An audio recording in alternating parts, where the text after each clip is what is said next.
Think about the last time you've left a conversation feeling stupid, confused, or like somehow everything was your fault again. Now ask yourself, was it actually your fault? Or was someone very carefully making you believe that it was? Because what I am about to show you is one of the most invisible and most destructive things one person can do to another. And millions of people are experiencing it right now without a single word for what is happening to them. All right, so let's dive into the core of this explainer, gaslighting. Now we hear this word thrown around a lot, right? But it's not just someone lying to you or having a simple disagreement. No, it is a profoundly destructive psychological manipulation. And honestly, what makes it so devastatingly effective is the target. It doesn't go after what you have or what you do. It systematically dismantles your ability to trust your own mind.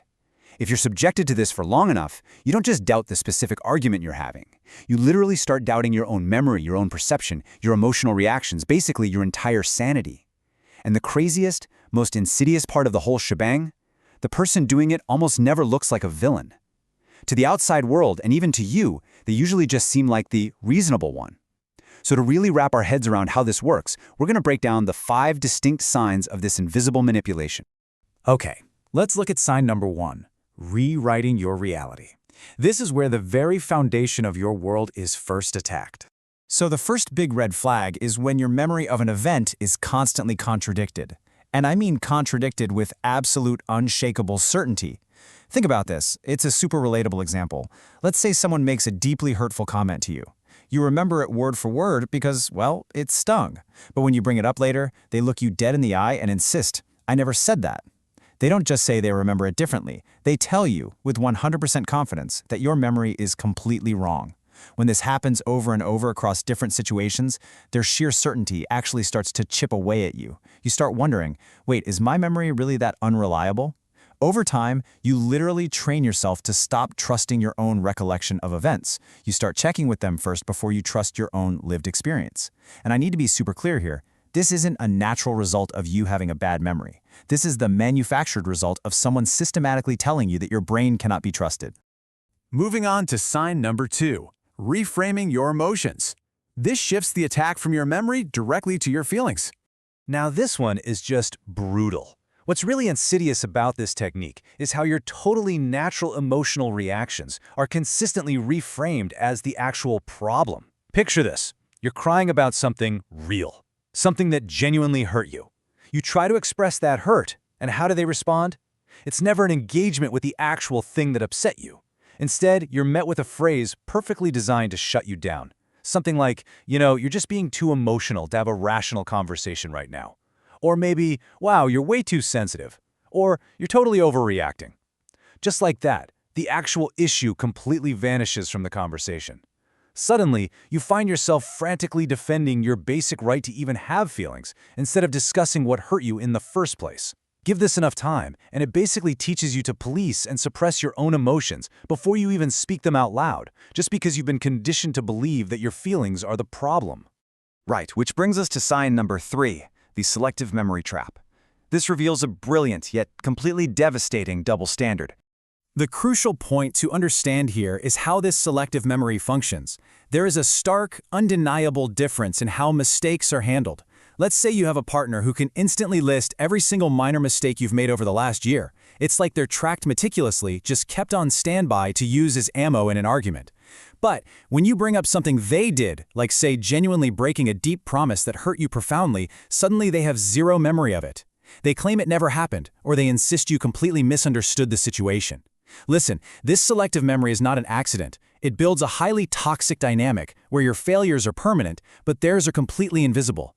In that kind of setup, you are always the one who needs to work on things, and they are always the one who just needs to be understood. Okay, sign number 4, the emotional fingerprint. To really spot this one, you actually need to ignore their words for a second and tune into your own physical reactions. Pay really close attention to how you feel around this one specific person compared to, well, literally everyone else in your life. After hanging out with them, you might feel heavy, totally exhausted, unsure of yourself, and maybe even vaguely ashamed. And the wild part is, you usually can't even pinpoint why. But then notice what happens the exact moment you leave their presence. You suddenly feel lighter, clearer, more like yourself again. Let me tell you, That contrast is not a coincidence. It is absolutely vital information. What's happening is your nervous system is registering something that your conscious mind has been successfully talked out of believing. Your body literally knows you're being manipulated, even if your brain hasn't found the exact words to describe it yet. And that leads us to the fifth and perhaps most painful sign of all, weaponizing your trust. See, for gaslighting to truly work, it requires genuine vulnerability. The most effective manipulation doesn't happen with some random stranger. It happens inside relationships where deep trust already exists. They literally use your trust against you. The closer the relationship, the heavier their words feel. Think about a really close family member. Because you've trusted them for so long, and because their opinion of you matters so deeply, you might automatically believe their version of events over your own reality. And the thing is, they know this. The most sophisticated gaslighters are usually the people closest to you, because that's where their leverage is the strongest. At the end of the day, your deepest trust equals your deepest damage. It's your own willingness to trust them that they weaponize to overwrite your reality. So, let's talk about reclaiming your mind. What do you actually do when you realize this is happening? Just recognizing you're in this dynamic is incredibly hard. And it's hard because, as we've seen throughout this explainer, the entire mechanism is designed specifically to make you doubt the exact part of your brain that would normally recognize the manipulation. But there is one thing they absolutely cannot touch. The part of you that feels the confusion is real. Your nervous system is sounding the alarm.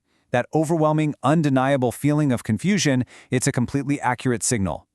Even after your memory has been contradicted, your emotions have been reframed, and your trust has been weaponized, that feeling of confusion is still there. You have to start listening to it, because it will always tell you when something is wrong, even when they've tried to take every other signal away from you.